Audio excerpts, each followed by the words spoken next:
এইমাত্র অপবিশ্বাসকে এবার নতুন স্টাইলের শাড়ি পরে সোফায় বসে সাজতে দেখা গেল অপবিশ্বাসকে। এরকম লুক ও গেটআপ দেখে ইতিমধ্যেই শাকিব খানও চমকে উঠছেন অপবিশ্বাসকে দেখে। অপবিশ্বাসকে দেখা যাচ্ছে অন্য অন্য নায়িকাদের থেকেও ভিন্ন ভিন্ন স্টাইলে দেখা যায়। অপবিশ্বাসকেও শাড়ি পরে পোশাক পরে সোশ্যাল মিডিয়ায় দ্বারা দিয়েও আলোচনায় ট্রেন্ডিং এ দেখা গেল অপবিশ্বাসকে নিয়ে।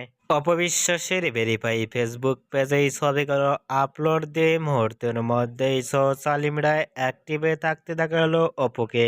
অপবিশ্বাসকে এবার শাড়ি পরনের লুক ও ফিটনেস দেখে ইতিমধ্যেই ভক্ত ও শুভাকাঙ্ক্ষীরাও অবাক হয়ে পড়ছেন অপবিশ্বাসকে দেখে। অপবিশ্বাসকে এবার নতুন স্টাইলের শাড়ি পরনে এবার সাজগুজ করতে দেখে আপনাদের কেমন লাগলো নিচে কমেন্ট বক্সে জানিয়ে দিন আপনাদের মতামত।